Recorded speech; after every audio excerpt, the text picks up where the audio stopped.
Welcome to Solanki education digital. બેનો નીચેના વિધાનો ખરા છે કે ખોટા તે જણાવો, ગમે તે 6। પહેલું, 4 સેન્ટીમીટર બાજુવાળા ચોરસની પરિમિતિ 17 સેન્ટીમીટર થાય તો ખોટું। કોઈ એક વસ્તુના 4 સરખા ભાગમાંથી 3 ભાગને અપૂર્ણાંકમાં દર્શાવતા 3/4 લખાય ખરું।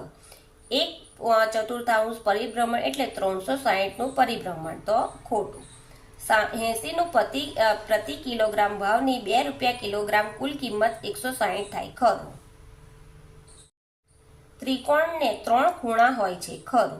90 અંશના ખૂણાને કાટકોણ કહેવાય છે ખરું।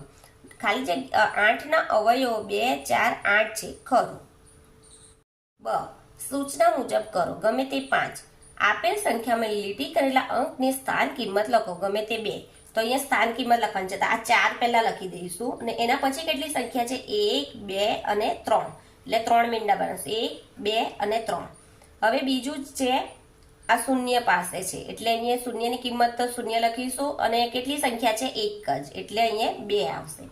અહીંયા 9 છે તો પહેલા આપણે લખીશું 9 અને કેટલા મીંડા, એના પછી કેટલી સંખ્યા છે 1, 2, 3, 4 ને 5, એટલે 5 મીંડા બનાવીશું 1, 2, 3, 4 અને 5, એટલે કેટલા આવ્યા 9 લાખ।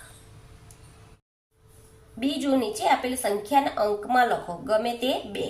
તો 7,50,000, તો અહીંયા કેવી રીતના લખીશું, પહેલા આપણે 7 તો લખી દઈશું, અહીંયા 50 છે તો હવે અંદર આપણે કેટલા શૂન્ય લખવાના, એકમ, દશક, 100, 1000 અને 10,000 ને લાખ, એટલે 7,50,000।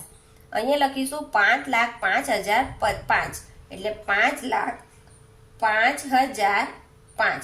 હવે અંદર કેટલા મીંડા ઉમેરીશું તે આપણે લખીશું, તો અહીંયા જો એકમ, દશક, 100, 1000 પછી 10,000, એટલે કેટલા આવ્યા 5,05,005। 3,62,116, એટલે 3 લાખ લખીશું, અહીંયા 62 લખીશું ને અહીંયા 16। એકમ, દશક, 100 નથી, 1000, 10,000 અને લાખ, એટલે આ રીતે લખાશે।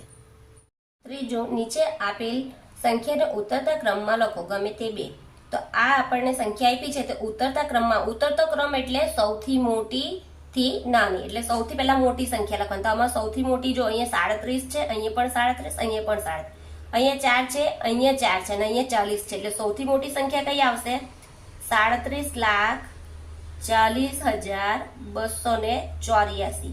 પછી અહીંયા પણ 4, અહીંયા 4, અહીંયા 482 ને 248 છે, એટલે આ સંખ્યા આવશે, તો કઈ આવશે 37,04,482। અને ત્રીજી સંખ્યા કઈ આવશે આઈડી 37,04,4,248 આવી, આ પહેલી સંખ્યા। હવે બીજી સંખ્યા આપણને અહીંયા આપી છે, તો બીજી સંખ્યા આપણે જુઓ કે 57 છે, અહીં 75, અહીં 87, એટલે અહીંયા બીજા નંબરમાં આવશે 87,82,453। પછી આવશે 75 વાળી, એટલે 75,82,543। અને ત્રીજા નંબર પર આવશે 57,82,345। ત્રીજી, તો અહીંયા 16 છે, 12 છે અને 26, પહેલા આપણે એક એક સંખ્યા જોવાનું, તો પહેલી મોટી સંખ્યા કઈ આવશે 26, એટલે 26,76,324। પછી બીજા નંબર પર આવશે 16,43,867 અને ત્રીજા નંબર પર આવશે 12,08,323। ચોથું, નીચેના માપના ખૂણાઓ કોણ માપકના મદદથી રચો, ગમે તે 2। હવે અહીંયા કોણ માપકના મદદથી આપણે રચવાના છે, તો અહીં 90 છે, 35 છે ને 115, તો આપણે નોટમાં કરીશું।